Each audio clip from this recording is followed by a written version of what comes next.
to be super hot here, and it hasn't been for most of practice.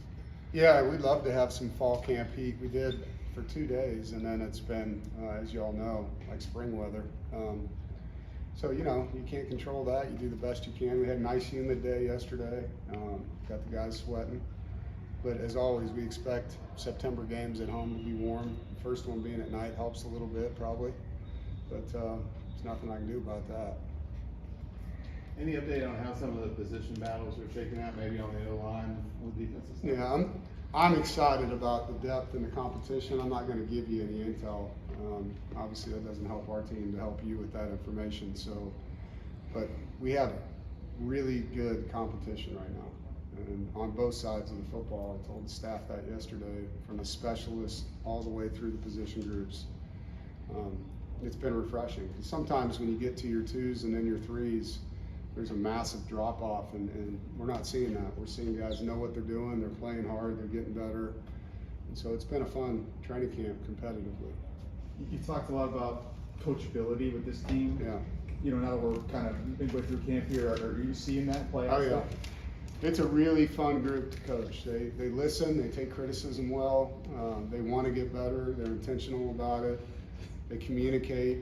You know, there's no ego. It's guys trying to get better, helping their teammates out, coaching guys that they're trying to compete against and with. And so it's been a fun camp, you know. And the new guys we added, I mean, it just added to the competition and, you know, wanting to prove themselves. And that's what this team is, you know. It's a bunch of guys and coaches that want to prove themselves. What were some of the strengths you saw from the team and maybe in any individual players from scrimmage? Last week's scrimmage, well, it was pouring rain. We had 140 plays. We had no fumbles. We had no poor snaps in the rain, which is pretty awesome, you know, in live football. Defensively, obviously, we want to get more balls out, but, you know, I was proud of their ball security. We threw the ball, caught the ball well, and it was back and forth. There was a lot of good plays on both sides of the ball. We tackled well for our first scrimmage.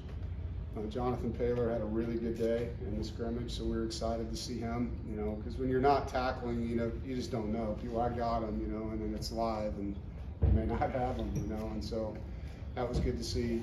CJ, you can see his maturity and experience and how he's playing football and leading now, using his voice. Defensively, Sebastian Harsh really stood out in our opening scrimmage, did a lot of good things. A.J. Richardson stood out in our first scrimmage. You're a turnover margin guy. Can this defense break the interceptions, break Yeah. fumbles? We've had a bunch of interceptions in camp, you know, doing a lot of things. As you install, you're just playing, and then as you get further in, you can start disguising and starting to set things up off of things. And Coach Elliott's done a nice job, you know, progressing through the system so they understand, hey, we want to show this and play this. And so definitely, you know, the goal with the changes we made was to create more negative plays, more momentum plays on defense. You mentioned Jonathan during the scrimmage. How much growth have you seen from him this camp, kind of knowing he'll be in a bigger role this year? Yeah, a lot. I think last year was learning how to be a college football player, you know, and learning how to play receiver for him because, as you know, in the offense he was in, he was doing everything. And so just honing him in on that, and then in the spring getting him the ball other ways. And so he's grown a lot since he's gotten here.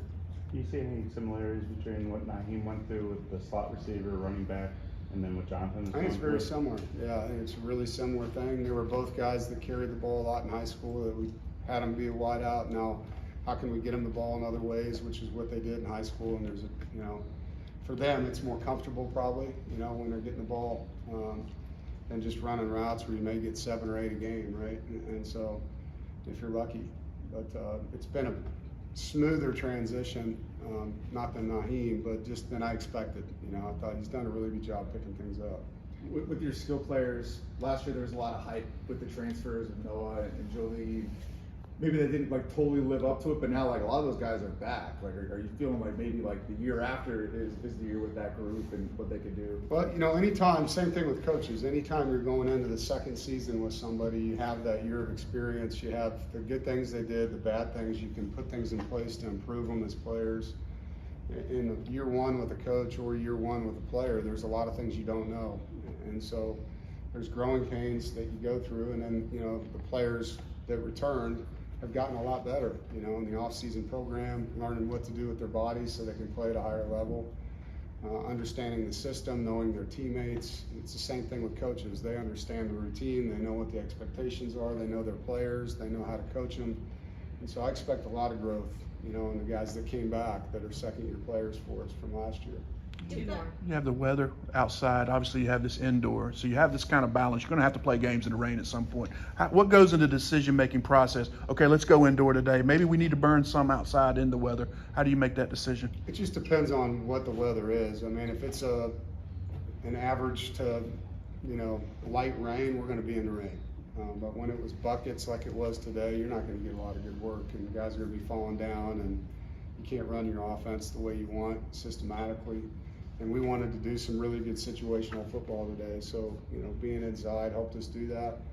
From a scrimmage standpoint, unless there's lightning, we're gonna be outside. You know, we have to play in whatever Mother Nature gives us on that day. And I You guess have some guys who are implementing yoga and Pilates into their training. Is that something that, you know, the program could implement as a whole or in the recovery process? And also, are there any physical traits or changes that you could attribute to that work? Well, it's wellness, you know, and I think these guys are finding other ways to continue to help their bodies recover and improve flexibility. As you know, with yoga, there's a lot of mindfulness in that as well, so it's a mental thing for them. And we do incorporate yoga into what we do. Pilates is a whole different world, you know, when it comes to the equipment and all the things you need there. But yeah, I think it's great, you know, that guys have healthy habits. And the biggest thing is just not overtraining and understanding what is the right time to do different things so you're maximizing your recovery when you're doing it. Thank you, guys. Thank you, Dave.